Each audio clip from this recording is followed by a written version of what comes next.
The great soul Prahlad Maharaj became silent after saying this to his teachers, Shanda and Damarka, the seminal sons of Shukracharya. These so-called Brahmins then became angry at him. Because they were the servants of Hiranyakashipu, they were very sorry, and to chastise Prahlad Maharaj, they spoke as follows. "Oh, please bring me a stick. This Prahlad is damaging our name and fame. Because of his bad intelligence, he has become like a cinder in the dynasty of the demons. Now he needs to be treated by the fourth of the 4 kinds of political diplomacy, namely chastisement. This rascal Prahlad has appeared like a thorn tree in a forest of sandalwood. To cut down sandalwood trees, an axe is needed, and the wood of the thorn tree is very suitable for the handle of such an axe. Lord Vishnu is the axe for cutting down the sandalwood forest of the family of demons, and this Prahlad is the handle for that axe."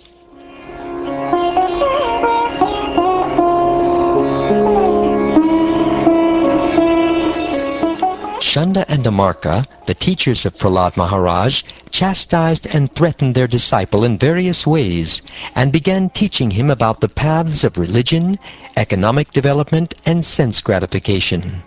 This is the way they educated him.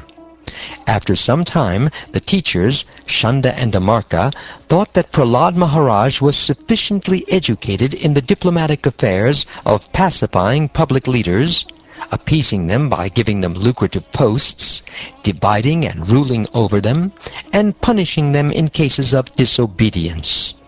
Then one day, after Prahlad's mother had personally washed the boy and dressed him nicely with sufficient ornaments, they presented him before his father.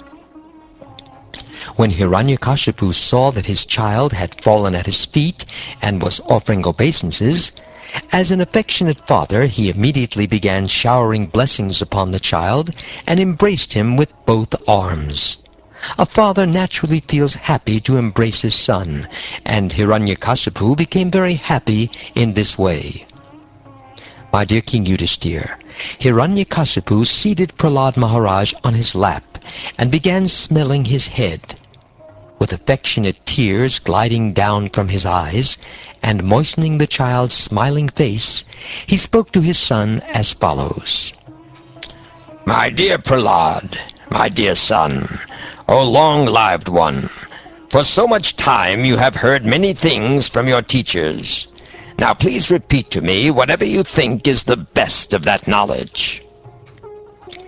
Hearing and chanting about the transcendental holy name, form, qualities, paraphernalia, and pastimes of Lord Vishnu, remembering them, serving the lotus feet of the Lord, offering the Lord respectful worship with 16 types of paraphernalia, offering prayers to the Lord, becoming his servant, considering the Lord one's best friend, and surrendering everything unto him. In other words, serving him with the body, mind, and words. These 9 processes are accepted as pure devotional service. One who has dedicated his life to the service of Krishna through these 9 methods should be understood to be the most learned person, for he has acquired complete knowledge.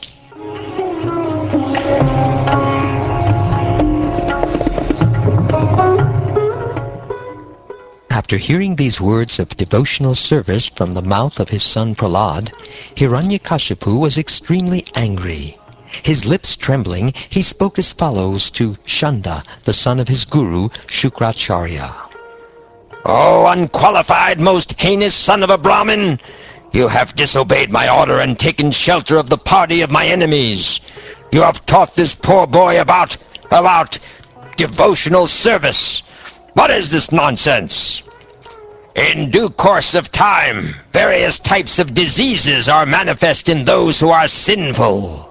Similarly, in this world, there are many deceptive friends in false garbs, but eventually, because of their false behavior, their actual enmity becomes manifest. O enemy of King Indra, O king, whatever your son Prahlad has said was not taught to him by me or anyone else. His spontaneous devotional service has naturally developed in him. Therefore, please give up your anger and do not unnecessarily accuse us. It is not good to insult a Brahmin in this way. When Hiranyakasipu received this reply from the teacher, he again addressed his son Prahlad. You rascal, most fallen of our family! If you have not received this education from your teachers, where have you gotten it? Because of their uncontrolled senses, persons too addicted to materialistic life make progress toward hellish conditions and repeatedly chew that which has already been chewed. Their inclinations toward Krishna are never aroused either by the instructions of others, by their own efforts, or by a combination of both. Persons who are strongly entrapped by the consciousness of enjoying material life, and who have therefore accepted as their leader or guru a similar blind man attached to external sense objects, cannot understand that the goal of life is to return home, back to Godhead, and engage in the service of Lord Vishnu. As blind men guided by another blind man miss the right path and fall into a ditch, materially attached men, led by another materially attached man, are bound by the ropes of fruitive labor, which are made of very strong cords, and they continue again and again in materialistic life, suffering the threefold miseries. Unless they smear upon their bodies the dust of the lotus feet of a Vaishnava completely freed from material contamination, persons very much inclined toward materialistic life cannot be attached to the lotus feet of the Lord, who is glorified for his uncommon activities. Only by becoming Krishna conscious and taking shelter at the lotus feet of the Lord in this way can one be freed from material contamination.